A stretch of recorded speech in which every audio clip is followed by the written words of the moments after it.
Good. Okay. We're on learning the Maamar Choviv Adam. We're towards the end of the Maamar. Today we'll be continuing on page 277. So we're learning here about the Mishnah and Pirkei Avos. Choviv Adam Shnivra B'Tselem. Beloved is man who's created in the image of Hashem. And then Chaviv in Yisrael, beloved are Yisrael Nikru Banim Lamokim, that are called children to Hashem. Obviously, if the Mishnah divides and enumerates two different types of love, of beloveds, one Adam and one Yisrael, there's a significance and a meaning to it. So the Rebbe wants to understand that. Number two, his question is, why the order? Why not Yisrael before Adam? Because simply speaking, Adam would mean the human being, all humans, non-Jews included, and Yisrael are Jews. So you would think if Pirkei Avos is a Jewish enterprise, which it is, it would mention first Yisrael and then Adam. And therefore the Rebbe says that based on his ancestors' understanding of this al pi Chasidus, and I emphasize al pi Chasidus, not al pi simple pshat in the Mishnah with the commentators, okay? Because if you say this to someone who's an Eish Kodesh who never learned Chasidus, he'll say you're an Api Kodesh or you're an Amaretz. One of the two. Either you're a heretic or you're an ignorant person. So it's very important when we repeat Chasidus to put it in a context. And when we put it in a context, everyone, I shouldn't say everyone, but those that are open-minded and don't have an axe to grind or an agenda, then you could, then they'll be respectful of you. You know, in the early 40s, the previous Rebbe, our author, he survived Nazi Germany after his struggle in Russia. So he went through a lot, and he physically wasn't well. And he came to America, and you would think now, here's a man who's 60 years old, and he literally suffered so much, and that he was still alive was miraculous, really. And he came here, it's the free world. You would think that the last 10 years of his life, he would be peaceful and tranquil. Well, for about 5 years of that time, from 40 to 45, till the end of the war primarily, he had inner conflict, not within himself, but from the Jewish community, the Frum community, who opposed him in various ways. Frankly, in some ugly ways. And nevertheless, the Rebbe kept his. I'm sorry. Was this across the spectrum of Judaism? No, it wasn't. It wasn't with Rabbi Soloveitchik, who was his not confidant, but his supporter, and he stood up for him, and he spoke about the specialty of Lubavitch and the Lubavitch yeshiva. So you could say the YU Rabbi, Young Israel world, if you had to put it in those terms, was very much with him, and the Hasidic world, I believe, was also pretty much with him. There wasn't really a Hasidic world of much in the 1940s. There were, a handful of Rebbes, a few in the Lower East Side, a few in Brooklyn, but you can't even say there was a Hasidic world. There were a few Hasidic Rebbes with, congregants who davened in their shul. But the Litvische world, which started to build itself from 1941, in a way, sense, even earlier than the war, they were here, earlier. They, not all of them, but some of their leaders, really, gave him a very hard time. And he and the Rebbe and his brother Rabbi Garari were strong enough and big enough and had maybe even bigger connections with many people from Russia who came over, because Lubavitch in Russia was the kingpin. Okay, they could say whatever they want, but the kingpin was Chabad in Russia for 200 years, 150 years for sure. And the more I study history, I see how They were with everyone. I mean, I'm now finishing a book on Telz, the yeshiva in Cleveland, the famous yeshiva, the Telzer yeshiva, and the yeshiva in Chicago, the Telzer yeshiva. And it amazes me how going back to 1910, 1912, 1918, I've found letters from the Rashab, about Telz, and then I found a letter from Rabbi Eliezer Gordon. He was the head of the yeshiva at the time, who asked for a set of the Tzemach Tzedek's responsum that they send him, and I have a copy of the letter on the yeshiva, on the Lubavitch Yeshiva's letterhead, sending him in 1918 a set of Tzemach Tzedek, the Chuvas of the Tzemach Tzedek. What I'm saying is that the relationship between Chabad, Lubavitch, and the Litvish world, it was very good overall during those years. You have to understand that people don't understand this because they don't have the background and they don't want to understand it. The cultural experience was very much tight. I'll give you an example. You're all living in Bet Shemesh, in Ramat Bet Shemesh. Lubavitch, Chabad, and Ramat Bet Shemesh is a little hole in the wall. Okay, I mean, as far as when I was there, you have so many others, larger, shuls and groups, whatever. Nevertheless, everyone pretty much gets along, Now, I wouldn't be surprised if the kids from Lubavitcher homes, from parents who lean that way, could end up marrying kids from Eish Kodesh, from Rabbi, Rabbi on Dolev, next to my Pharaoh Shul, the rabbi, the hill you go to sometimes. What I'm saying is Rabbi Haber. What I'm saying is that although this one's orientation is Ashkenaz, and this one's is Breslov, and this one's is Chabad, but everyone is together. So culturally, it also allows for an integration, and that's what happened actually pre-war. I mean, I could tell you names of staunch, people from Slobodka, from Mir, from Telz, whose wives were all daughters of Lubavitcher Hasidim. And most of them, the kids ended up Lubavitch because, the mother is the mainstay in the home. Now, unless, you send your kids when they're teenagers or, college age and they go to a Litvish yeshivas, then they will become a Litvak. Let's say Rabbi Ruderman of Baltimore, the Rosh Yeshiva of Ner Yisrael. You know that his father was a Lubavitcher Chassid. Did you know that? And that his Zayda took him to the Rebbe Rashab for a bracha. He told everyone. He wasn't ashamed. He got a bracha from the Rebbe Rashab. But he was a real Litvak. What happened? He learned in Slobodka in his teenage years, and they were indifferent. They weren't anti-Chasidus, but it didn't mean anything to him. So naturally, he went in the trend of Musar and Litvish lifestyle and all that. So that's what happens at a certain point. Now, then it was more prominent because of because everyone was kind of survival mode. Today, when we're in a free society, you have more time to decide: do I want to be a Lubavitcher or a Breslover, a Sakmer, a Litvak, a Mirer, or a Panovitcher? Everyone, and let's not go into one is better than the other. Just the idea.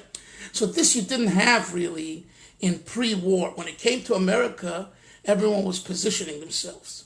Lubavitch, Chabad didn't position themselves. They just were always, leaders in communal issues. So the previous Rebbe with Reb Chaim Moiser were like this. And he came to all the meetings of Reb Chaim Moiser because he respected Reb Chaim Moiser. You understand? So when it comes to America, and he sees that when the refugees in Shanghai were supposed to be given money for food and clothing and survival, and it was given from one prominent Rav was Rabbi Epstein, Ephraim Fischel Epstein of Chicago. He was a rabbi there in a shul for 60 years, and I wrote about him. Very interesting man. His brother was the Rosh Yeshiva in Slobodka, Rav Moshe Mordechai Epstein, and this Rabbi Epstein wrote a letter, and I cited the letter, and in the letter he says the money I raised is to be given to all to everyone, all the yeshiva students in all the yeshivas. There were about 5. Chachmi Lubin, Amshinov, Lubavitch, Mir, and 1 or 2 others. And everyone should get. Well, not everyone got. Or didn't get as much, or didn't get equal, and didn't get all the time. And this really disturbed the previous Rebbe, because later they wrote a letter to the Rabbi Garari. Rabbi Reichik actually, I think, was one of the signers on the letter on behalf of the 38 students. We don't have what to eat.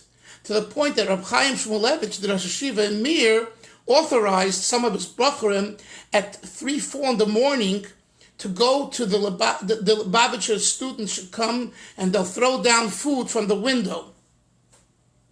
That's how they had to smuggle food, because otherwise they would be blamed from the Vada Hatzola in New York that you're giving money to them when they have supposedly they have their own funding. And I don't want to go into right, wrong, just it was a very tough time. So the Frierdiker Rebbe had this issue, and he writes about it in a letter in the Igros Kodesh of his in volume 8. He writes over there, he says, they mamish are like hurting me and making my life difficult. So he went through a lot of hardship. Now, why am I telling you this? What does that have to do with the Maamar? Because we're learning about Choviv Adam and Chaviv in Yisrael. So one of the other issues is that the previous Rebbe saw that Yiddish Jews, Yidden, are losing their faith. Both men and women. The Holocaust was happening until 1942, I think, when they found out of the Great Act and all that. Unfortunately, it was a very difficult time, and people already, as it is, were assimilating. And now with the Holocaust, so the Rebbe felt he needed to try to give a global message to Yidden who was still speaking Yiddish, and that was a natural tongue, of hope and faith. So he clandestinely had an editor put out a magazine called Hakriya Vagdusha, the reading, the call, and the holiness. And in that magazine, in that newspaper of sorts, once a month it was published from 1941 pretty much to 1945. There was articles written about Torah and about faith and Chasidus, and also he wrote Maamarim in Yiddish that were very, very basic. And again, his purpose of all that was to keep them connected. Some of these Maamarim were interpretations that weren't literal but figurative. So, for example, the Mishnah in Pirkei Avos, which says Akavya b'mahalal oimer. Right? That's a rabbi. Ask anyone. It's right. It's a Mishnah in Pirkei. Rabbi Akavya b'mahalal. That's his name.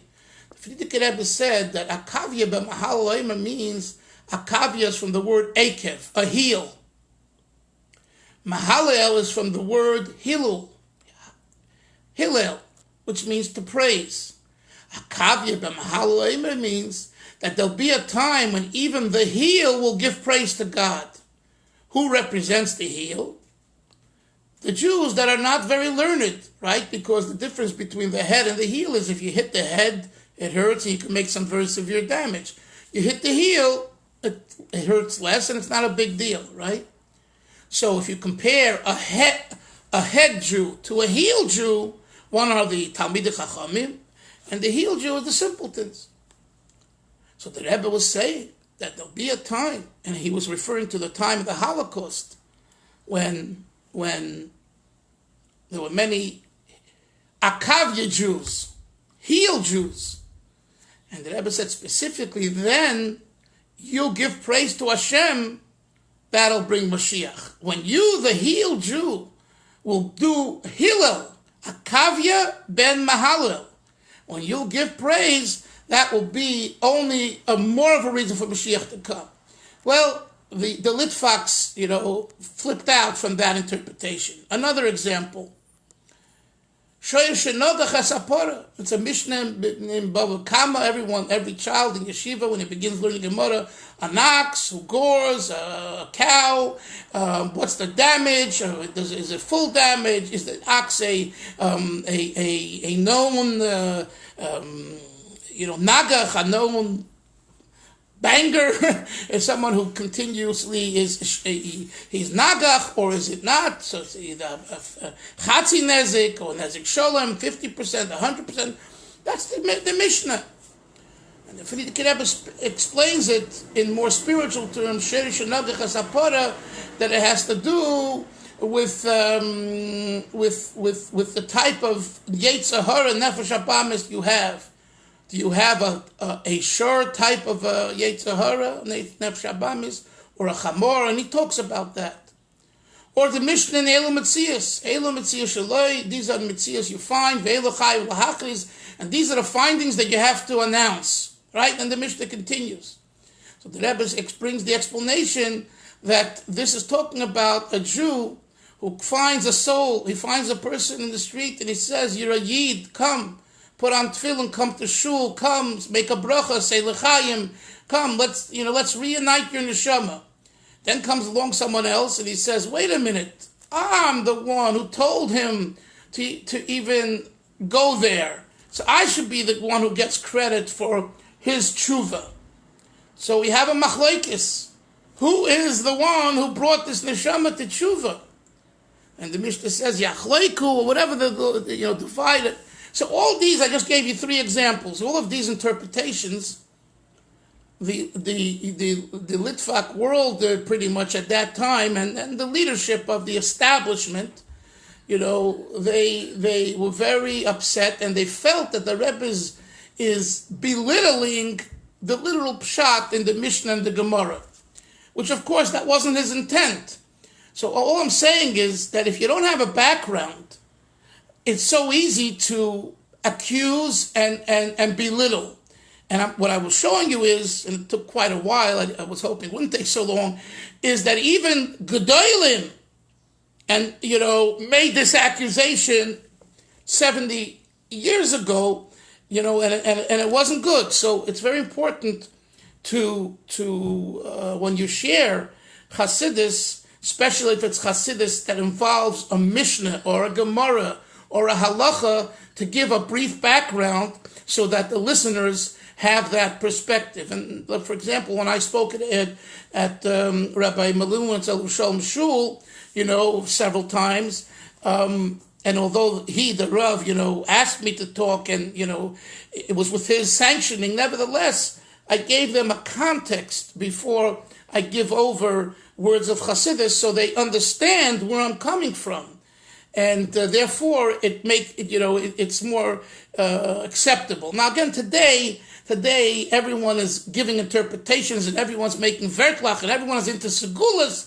So it's not, but then when you had hardcore, Litvaks and hardcore, people learning, and this is the pshat in the Mishnah, what are these Hasidic interpretations? It's good for a Malava Malka when you're half drunk and half asleep, and you want to wake yourself up, you say a nice little saying, But the real learning is Gemara, Rashi, and Tosfos. That was the attitude at the time, it came out of Lita, whatever, and there's something to it.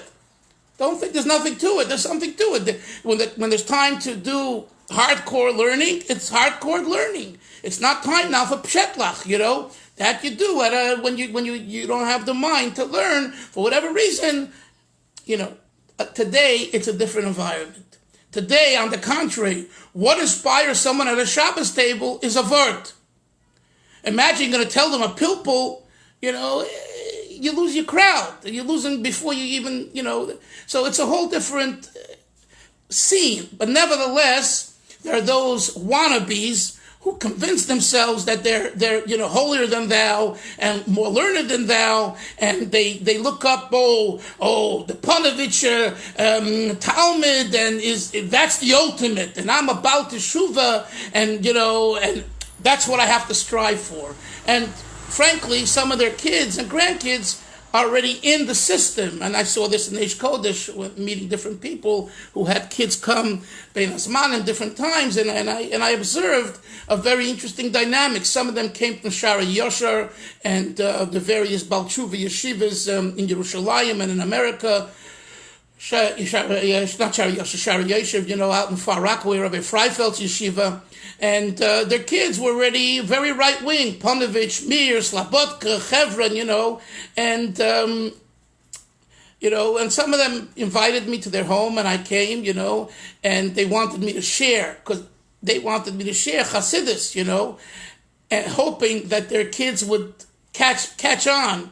And I saw that it's not so easy to, in other words, their Rosh Hashiva and Mashgiach has more weight than Chaim Dalfin coming in for a Friday night meal and saying over it just, and God bless him, really, that's the way it should be. Meaning to say, your Rosh Hashiva, your Mashgiach, your Mashpia, that's the one that a bacher or a girl or her Mashpiyos and teachers, that's what they should listen to. I'm not saying they should, but at the same time, the overall balabos today is more open and receptive to the vert, to the cutesy saying, the gematria, and all of that.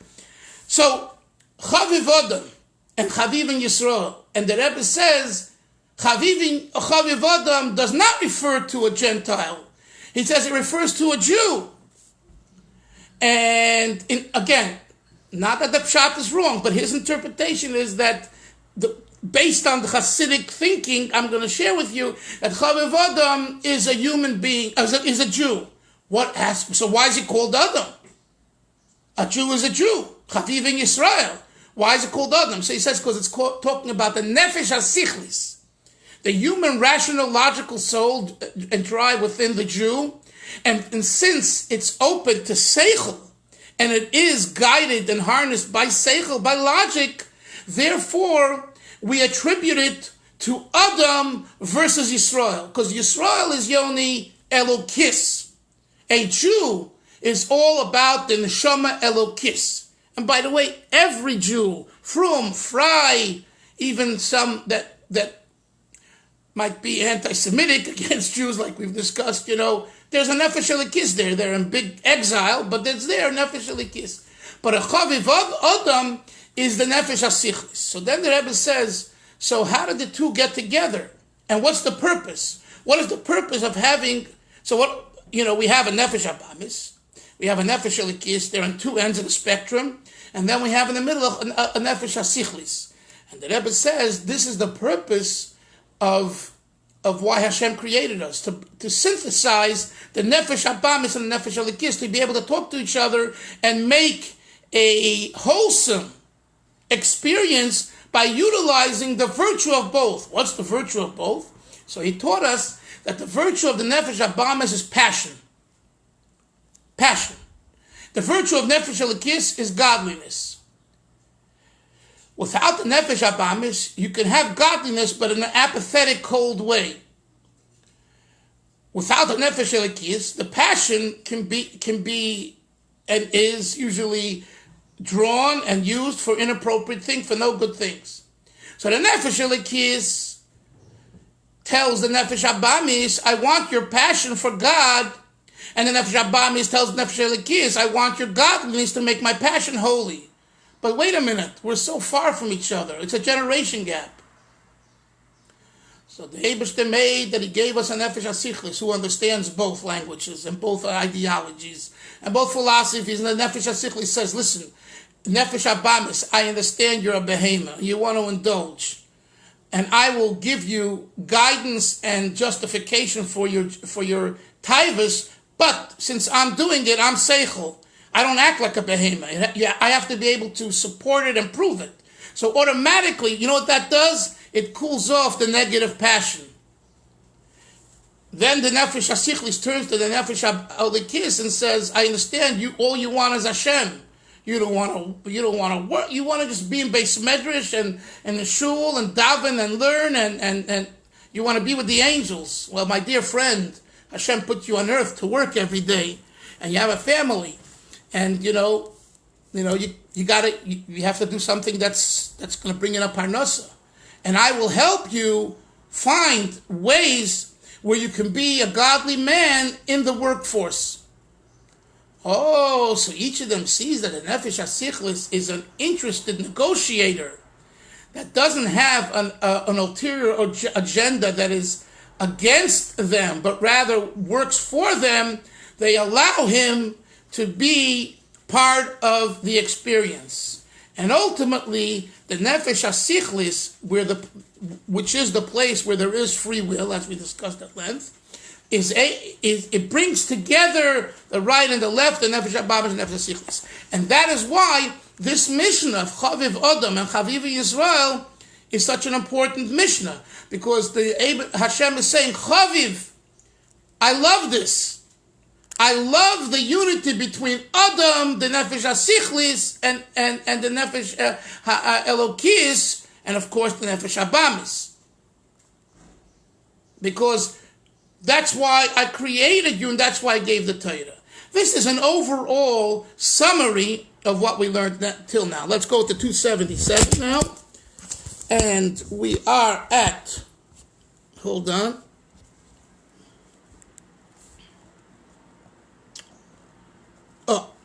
So we are at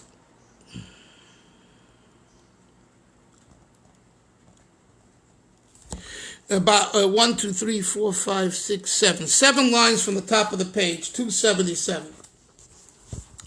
Nefesh hasichlis mizdacheches, it's refined lahovin or lahasik hasog elikis, to comprehend a godly idea.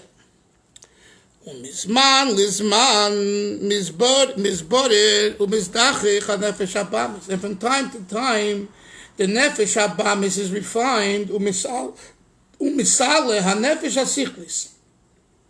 And at the time when the nefesh habamis, the animal drive, is refined, the nefesh hasichlis is exalted, misal, it's elevated from the word aliyah, right?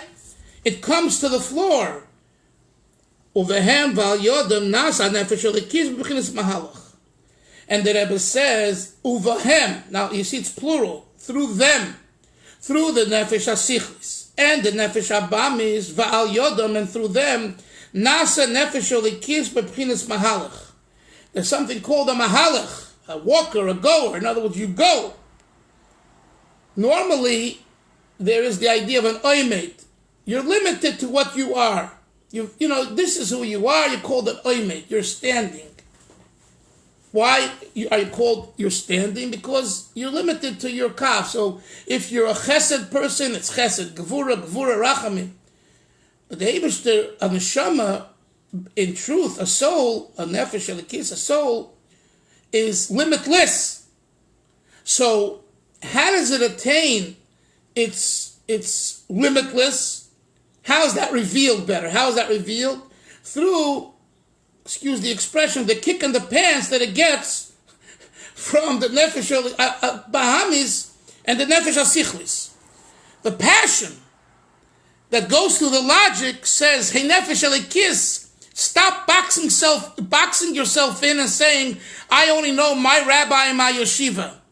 Go to learn from everyone. That doesn't mean you should change the way you put on tefillin, and it doesn't mean you should change your shita, but be open to learning. Be a mahalach. Don't be an oimet. An oimet means I only go oimet. That's all. Tunnel vision. Be a mahalach. If you're strong and you know who you are, you can only benefit. That's called a mahalach. Let's continue. And he says, through refining nefesh habamis, nefesh hasichlis, and the benefit that you get through the intellectual soul, nasa aliyah shel nefesh elikis, there causes an aliyah in the nefesh elikis. Shahayerida hitzorech aliyah. The yerida, he imposes the famous idea that the descent is for the purpose of the ascent. This, why is that called Hillel? Why is it called the Yerida? It's called the Yerida because the Nefesh Elikis is godliness with angels. What do you want from me? I don't want to deal with Bahamas and even Seichel. Get away from me. I just want to daven and shake and learn, shake and bake in a shul and in Yerushalayim in a little corner. And someone writes me from America. I'm going to go to Israel. I can't. All my problems here. I'm just going to go to Israel. I'm not talking about now COVID and riots. I said, get a job first. I see you all day on the computer and on Facebook. Get a job. Go out and work. And with that, go to Eretz Yisrael. You know, so the point is, the Nefesh Elikis, it's a yerida. For it to have to lower itself down to work and job and business and hakachainik, and everyone says this and he says that, leave me alone. Oh, what's the purpose? Yerida Zut Tzedach Aliyah. This descent, Moshe Myers, is for the purpose of an ascent. Guess what? With all the issues we have, and we have issues all around us, personal, communal, etc., spiritual, physical, material, the purpose is to soar higher. You can't soar higher if you're stagnant. Malachim are stagnant. We call that oimdim. They're standing in one place. Neshamas are called mahalchim. They're walking, they're going. Get up early. Start your day early. Later you'll be tired, you'll fall asleep, you'll deal with it later. I'm up from 5 o'clock. I jumped out of bed like a roaring lion, and I put up some flyers all over Flatbush and Borough Park, flying with my car from here to there, jumped into the mikveh, got a coffee, came back to give the shiur. I'm going to be tired later, well, so we'll deal with it later.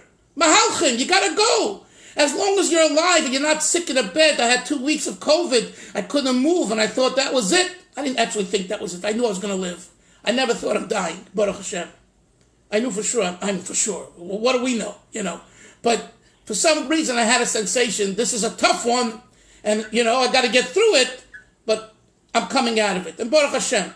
So, you got to be a mahalach. As long as you're breathing and you're walking and you could do, you got to get out and move. You have to, you know, in some way, everyone can produce. You know, there's not even, you talk to someone, you make someone feel better, you crack a joke, you know, you learn something, you go visit someone who's homebound. You know how many people are homebound now in Bet Shemesh, just like here in Borough Park? And you go to someone and you knock on the door and he does a social distancing, you stay far away if he wants that, and you talk to them and you make them happy. That itself is your day. You've made your day. Everything else is now extra credit. You've made your day if you brought a smile to someone else's, you know, personality and face. So anyway, the Rebbe says, Yerida Zut Tzedach Aliyah. This Yerida, the Nefesh Elikis, it's for your own benefit, Nefesh Elikis. Because without it, you're going to be an oimed. You're going to be like an angel. And you're greater than an angel. So why do you want to suffice to be an angel? And that's, by the way, one of the things that we suffice with mediocrity, you know. Excellence is something that, that's left for a select few. No. Every person has to strive for excellence, and everyone has excellence in a certain area in their life. Identify what that is and bring it to yourself and to the outside. So this is all a result of the Nefesh Elikis working with the Nefesh Abamis. I mean, you understand what it's such a rich thought. That's why I'm spending some time on it. That the only way, what we're learning, the only way to get to excellence is getting your hands dirty. Like my father, a European Jew, he taught us growing up. I mean, it's like, hard work. Hard work is where it's at. So we would say we're bored. So he would say, of course, in Yiddish, klap sich Kopf in Wand. Bang your head on the wall. What do you mean you're bored? What do you mean you're bored? No bored when you had to get up at 4 or 5 in the morning and go out to bring your parents a little food so they can eat and survive. Well, there's no room for boredom. You have 4 or 5 kids and you got to make a parnasa. There's no reason. I don't like this job. I don't like that. Well, so what? That's why your kids are shuffer? So this whole idea of hard work, intense labor, and Yerida Tzedach Aliyah is a healthy way that brings at the end such happiness that is so rewardful. Everyone knows here that the time we spent in school, the time we spent in yeshiva, the time you spent in difficult situations, and then later in life, you reap the benefit. You reap the benefit. I see it. I see them. And again, I was in a way, limited in one area in yeshiva, But even in that sense, I see now, so many years later, the virtue of the hard work in yeshiva that I did. I see it. And I can point to it. And it brought me a Baruch Hashem, a family and a parnasa. So everyone has a talent. Everyone has something. You need to take it and develop it. And if for some reason, like we discussed a few days ago, you made a mistake, and it's possible. I'm not going to say a mistake, meaning that your advisor in college told you to go to be a historian or be a doctor or be this or be that, and really it didn't talk to you, and you're 40, 50 years old, and all of a sudden you want to be something else. I have someone who's a top DC attorney. I mean really, and making a very good living. And he once told me, if I had it my way, I would be a rabbi. I love to learn and I love to teach.